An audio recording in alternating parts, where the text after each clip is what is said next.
Hi, welcome back to the farm. My name's Roz, also known as Passion Flower, and you'll find me here each week talking about my farming and creative life. The lighting may look a little bit different to some previous episodes. I'm trying out recording in the afternoons now. So the sun's actually out today and it's quite bright, and the sun is coming in through a window here in the shed, whereas in the morning it would be on the other side.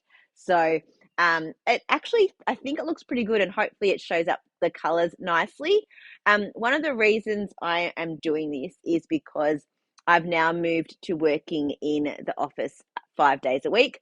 Not full time, so still plenty of time to work on yarn and farming stuff, but it does mean that I'm in the mornings every day. So I need to switch around how I do things, and one of those things is my recording time. So we'll see how it goes on an afternoon. Worst case, I end up recording on the weekends in the morning, but I think this might look okay. So it's much cooler and wetter, and we've had lots of foggy mornings.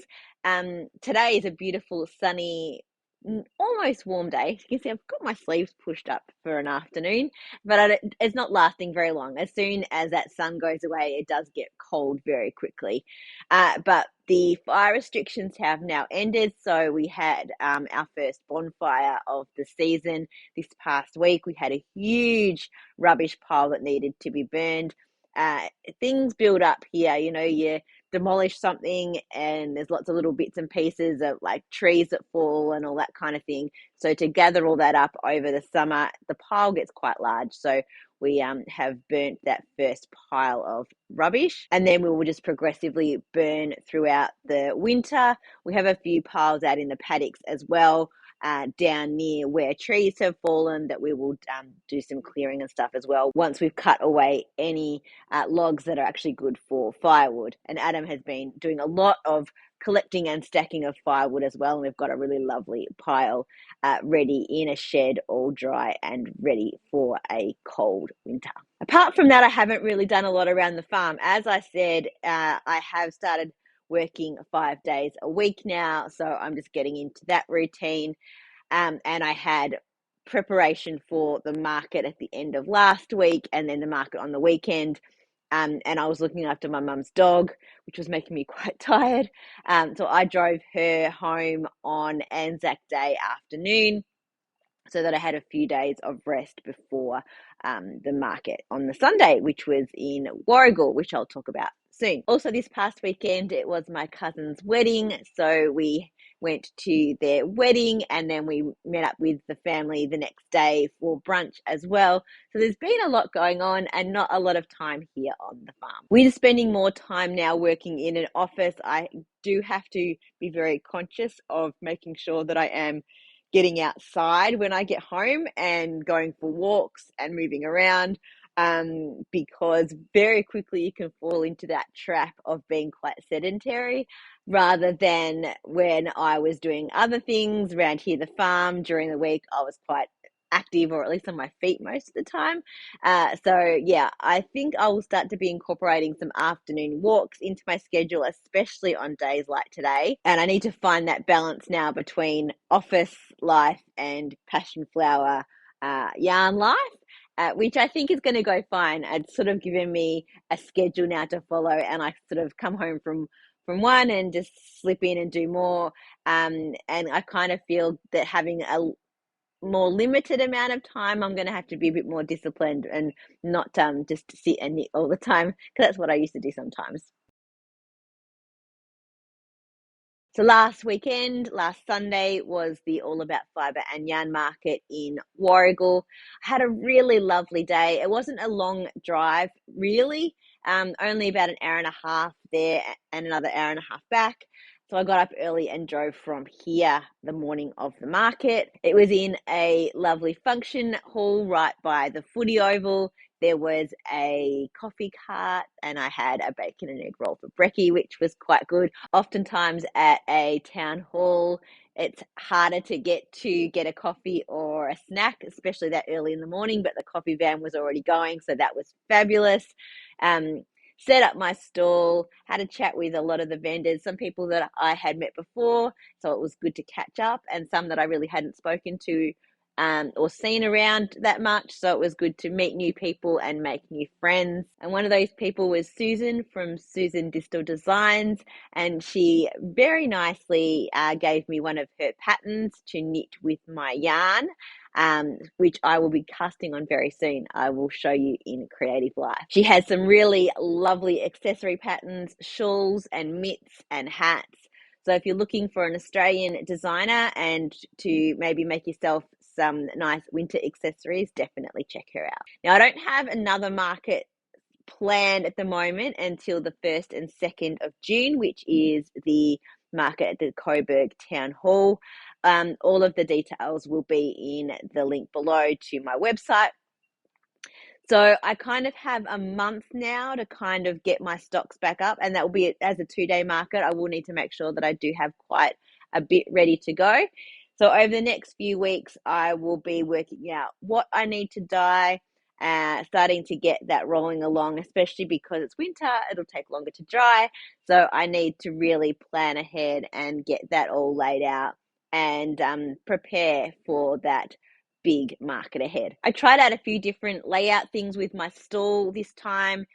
With a double stall, I've kind of been experimenting with how I'm laying it out, using both of my rack walls as well as my cube setup that I have and baskets.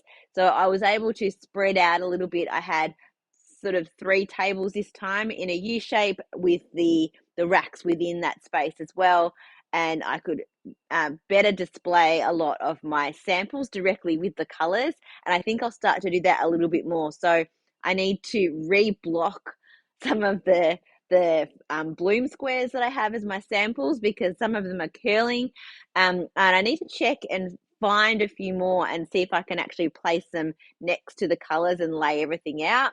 Again, I put everything in rainbow order, which I really like to do. And yeah, I was really happy with how the stall came out. Another slowish week knitting wise. As I said, there's been a lot going on. I've been really tired. So I've only been doing a little bit in the evenings, sitting in bed. And so not a lot of progress on anything really. So I haven't touched the Evanescence jacket at all since I talked about doing the maths for the marling. So it is, I'm not saying hibernating. I do really want to get back to it, and it might be something that I pick up on the weekend when I have a little bit more time. But I want to be able to do it in daylight because it is lace held double, and when I am a bit more relaxed and a bit more concentrating, because there is increases and numbers and all of that kind of thing to go through, and I don't want to screw it up, but I definitely want to get onto it. But what I have worked on this week is the Clementine Cowl by Barley from Tea Time Yarn Retreats. I have finished the knitting. So I've done all of the ripple section and all of the textured section. Here's the texture. See, I've still got it on the needles and the ripple. I've actually just taken it off the blocking mats. What I did, the ripple section was curling a little bit on the edges. So I used my blocking wires and pinned it out and just used a spray bottle just to dampen it just a little bit to flatten it out. And I also stretched out the textured section quite a bit. It was feeling a little bit stiff, but now that I've blocked it, it has a nice drape to it as well. I kept the needles in, and that's why I didn't want to completely wet block it, so that I can now unravel my provisional cast on and graft it together. I'm not a huge fan of grafting, but the effect is great for something like this. So I knit the texture to the same length as the ripple, and all I need to do now is sew it together and it will be finished. I used my own yarn for this in the While the Sun Shines colorway and the Morning Glow colorway. So knitting done, this just needs to be grafted together and then that will be finished. The other thing that I worked on was the Mosaica shawl. A little bit more, not too much. I'm not sure if I had finished the ladders last week or not when I showed you, and I've done a second section of the waffle. So I think I now repeat this patterning again. Um, and I'm just, as I said, I'm doing a few rows in the evenings on this, and as it increases, it gets getting longer and longer, so I'm getting less rows done each and every night. But I'm still really enjoying it and loving how the yarn and the colors are working together. That is Potion by Owl of Athena. The white is a speckled by Yarn Trader called Tea in the Garden, and the grey blue in there is a one of a kind colorway from Bombed Yarns. So loving that as my evening project. And as I said, in business life, I met Susan, and I am going to make the blockchain mitts. So a big thank you to Susan for the pattern. They're a textured mitt pattern, and I think I'll be casting these on fairly shortly. And I'm going to be using my yarn in the Flourish DK, and this is the Berries colorway. And I'm really looking forward to seeing how the texture and the design comes out with this grey, pink, white combination. And I'll be then able to wear them on my stalls when it gets cold during winter months. And it'll be nice to have some of my own yarn on me while I am at markets. Well, that's it for another week. Thanks for spending some time with me. If you're enjoying these videos, please give me a thumbs up and subscribe to my channel, and look forward to seeing you next week on the farm. Bye.